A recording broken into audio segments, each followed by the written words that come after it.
Just went with the Rubicon Express shocks.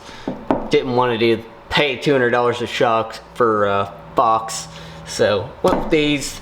I figured these ought to be pretty good. These two bushings, kind of stack those like so, flop them over, and basically install them on the study. How do we make installing a shock interesting? You know, like, is there really any kind of way to make this? Just compress it down. Okay.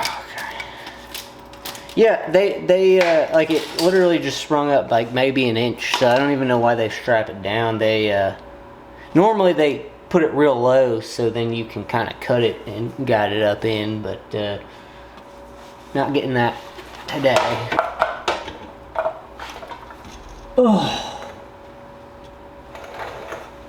Oh, you know what? I think I just forgot to do something too. I did, didn't I? Oh, crap. Forgot about that. I forgot to put the bushings on. Yeah, that would have been a good thing to do. Go a little further this time. Whew. Whew. Looky there. Good deal. Cool, I think I like actually organized. I got that right. I believe. Yeah. I think that's right. So they want to go on there.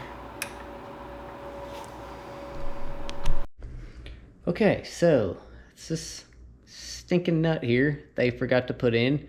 I looked in the other bag and this one was there, and I started tightening it, and wouldn't you know, it fit. So anyways, and it's New Year's Eve, tomorrow's New Year's, this is probably going to be like a Monday thing. I can at least get them set in there, get the bottom bolts tightened, so it's not a big deal, it's just kind of annoying. But most lift kits, it seems like they're going to be missing hardware. I've heard that from a lot of people, that they're typically going to be missing hardware. That's just part of it. And here you go, spending this kind of money on this lift kit and it's missing hardware. So right on. It's starting to look cool under here though, so that's neat. By no means do I feel like this is the correct way to do this, but this is how I'm doing it. Taking some white lithium grease here, give it a little spray, bring my finger in there. Yep, I know that's kind of weird looking there. I'm gonna give this a little spray. It says go light on the grease, but you never try to install one of these. I'm going heavy. Just how it is. It's just how it is. I mean, it is just a pain to get in, and I was using that socket and then your hands get greasy, but just working it in. Not really any good way to do this.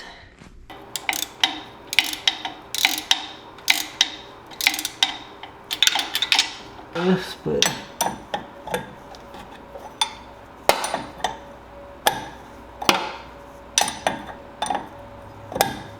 fight that thing. I mean, there's, I don't know. And I got to do 2 more of those too, so. Now is parts are starting to disappear, which is good. Very good. However, I still got that box of crap. Alright, so this lift kit came with extreme duty sway bar disconnects. So, pop these open. Looks like we got some instructions. That's crazy. Looks like we got a lot of crap in here.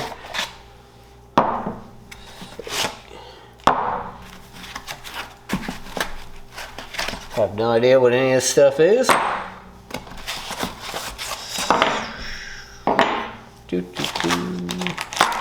Hardware, that's cool. Maybe they put all of it in there.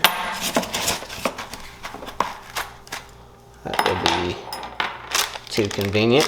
Tighten this bracket down first, and then I gotta torque it, and then just kind of working my way to get an actual sway bar on. But It's not really too difficult, I don't believe, but try to start with the simple stuff first. I'm not tightening it all the way down yet, just because I want to make sure that this all will align. Ooh. Tighten that up.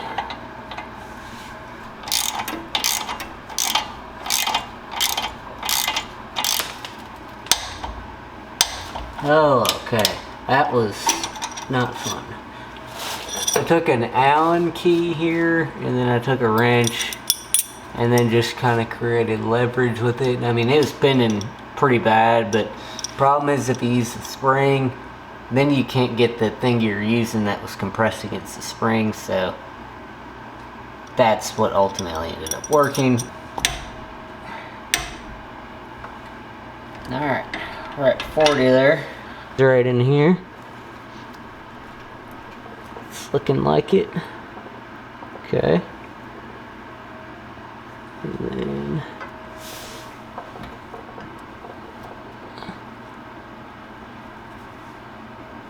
kind of rests like that. Okay, so right now we're at 7 degrees, so we need to be at around 10. Okay, need to be about right there. Right, 9-ish, 8-ish, 9-ish. We can get it to about here. I think we're right where we need to be.